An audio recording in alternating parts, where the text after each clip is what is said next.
Part 2. Of Commonwealth. Chapter 17. Of the causes, generation, and definition of a commonwealth. The end of commonwealth, particular security. The final cause, end, or design of men, who naturally love liberty, and dominion over others. In the introduction of that restraint upon themselves, in which we see them live in commonwealths, is the foresight of their own preservation, and of a more contented life thereby. That is to say, of getting themselves out from that miserable condition of war, which is necessarily consequent, as hath been shown, to the natural passions of men, when there is no visible power to keep them in awe. And tie them by fear of punishment to the performance of their covenants, and observation of these laws of nature set down in the 14th and 15th chapters. Which is not to be had from the law of nature. For the laws of nature, as justice, equity, modesty, mercy, and, in summe, doing to others, as we would be done to, if themselves, without the terror of some power, to cause them to be observed, are contrary to our natural passions, that carry us to partiality, pride, revenge, and the like. And covenants, without the sword, are but words, and of no strength to secure a man at all. Therefore notwithstanding the laws of nature, which every one hath then kept, when he has the will to keep them, when he can do it safely, if there be no power erected, or not great enough for our security. Every man will and may lawfully rely on his own strength and art, for caution against all other men. And in all places, where men have lived by small families, to rob and spoil one another, has been a trade, and so far from being reputed against the law of nature, that the greater spoils they gained, the greater was their honor. And men observed no other laws therein, but the laws of honor, that is, to abstain from cruelty, leaving to men their lives, and instruments of husbandry. And as small families did then, so now do cities and kingdoms which are but greater families, for their own security, enlarge their dominions, upon all pretenses of danger, and fear of invasion, or assistance that may be given to invaders, endeavor as much as they can to subdue, or weaken their neighbors, by open force, and secret arts, for want of other caution, justly. And are remembered for it in after ages with honor. Nor from the conjunction of a few men or families. Nor is it the joining together of a small number of men, that gives them this security. Because in small numbers, small additions on the one side or the other, make the advantage of strength so great, as is sufficient to carry the victory, and therefore gives encouragement to an invasion. The multitude sufficient to confide in for our security, is not determined by any certain number, but by comparison with the enemy we fear. And is then sufficient, when the odds of the enemy is not of so visible and conspicuous moment, to determine the event of war, as to move him to attempt. Nor from a great multitude, unless directed by one judgment. And be there never so great a multitude. Yet if their actions be directed according to their particular judgments, and particular appetites, they can expect thereby no defense, nor protection, neither against a common enemy, nor against the injuries of one another. For being distracted in opinions concerning the best use and application of their strength, they do not help, but hinder one another. And reduce their strength by mutual opposition to nothing, whereby they are easily, not only subdued by a very few that agree together, but also when there is no common enemy, they make war upon each other, for their particular interests. For if we could suppose a great multitude of men to consent in the observation of justice, and other laws of nature, without a common power to keep them all in awe, we might as well suppose all mankind to do the same. And then there neither would be nor need to be any civil government, or commonwealth at all, because there would be peace without subjection. And that continually.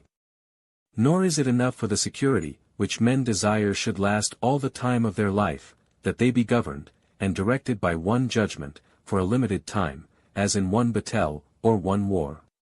For though they obtain a victory by their unanimous endeavor against a foreign enemy, yet afterwards, when either they have no common enemy, or he that by one part is held for an enemy, is by another part held for a friend, they must needs by the difference of their interests dissolve, and fall again into a war amongst themselves. Why certain creatures without reason, or speech, do nevertheless live in society, without any coercive power. It is true, that certain living creatures, as bees, and ants, live sociably one with another. Which are therefore by Aristotle numred amongst politic all creatures winky face. And yet have no other direction, than their particular judgments and appetites. Nor speech, whereby one of them can signify to another, what he thinks expedient for the common benefit, and therefore some man may perhaps desire to know, why mankind cannot do the same. To which I answer. First, that men are continually in competition for honor and dignity, which these creatures are not, and consequently amongst men there ariseth on that ground, envy and hatred, and finally war, but amongst these not so. Secondly, that amongst these creatures, the common good differeth not from the private, and being by nature inclined to their private, they procure thereby the common benefit. But man, whose joy consisteth in comparing himself with other men, can relish nothing but what is eminent. Thirdly, that these creatures, having not, as man, the use of reason, do not see, nor think they see any fault, in the administration of their common business, whereas amongst men, there are very many, that think themselves wiser and abler to govern the public, better than the rest. And these strive to reform and innovate, one this way, another that way, and thereby bring it into distraction and civil war. Fourthly, that these creatures, though they have some use of voice, in making known to one another their desires, and other affections, yet they want that art of words, by which some men can represent to others, that which is good, in the likeness of evil, and evil, in the likeness of good, and augment, or diminish the apparent greatness of good and evil, discontenting men, and troubling their peace at their pleasure. Fifthly, irrational creatures cannot distinguish between injury, and damage. And therefore as long as they be at ease, they are not offended with their fellows, whereas man is then most troublesome, when he is most at ease, for then it is that he loves to shew his wisdom, and control the actions of them that govern the commonwealth. Lastly, the agreement of these creatures is natural, that of men, is by covenant only, which is artificial, and therefore it is no wonder if there be somewhat else required, besides covenant, to make their agreement constant and lasting. Which is a common power, to keep them in awe, and to direct their actions to the common benefit. The generation of a commonwealth. The only way to erect such a common power, as may be able to defend them from the invasion of foreigners, and the injuries of one another, and thereby to secure them in such sort, as that by their own industry, and by the fruits of the earth, they may nourish themselves and live contentedly, is, to confer all their power and strength upon one man, or upon one assembly of men, that may reduce all their wills, by plurality of voices, unto one will, which is as much as to say, to appoint one man, or assembly of men, to bear their person, and every one to own, and acknowledge himself to be author of whatsoever he that so beareth their person, shall act, or cause to be acted, in those things which concern the common peace and safety. And therein to submit their wills, every one to his will, and their judgments, to his judgment. This is more than consent, or concord.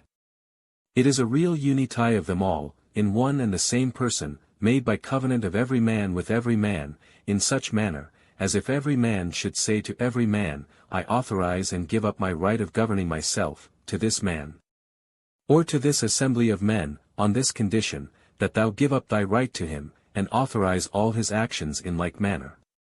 This done, the multitude so united in one person, is called a commonwealth, in Latine civitas. This is the generation of that great Leviathan, or rather, to speak more reverently, of that mortal God, to which we owe under the immortal God, our peace and defense. For by this authority, given him by every particular man in the commonwealth, he hath the use of so much power and strength conferred on him, that by terror thereof, he is enabled to for me the wills of them all, to peace at home, and mutual aid against their enemies abroad. The definition of a commonwealth. And in him consisteth the essence of the commonwealth.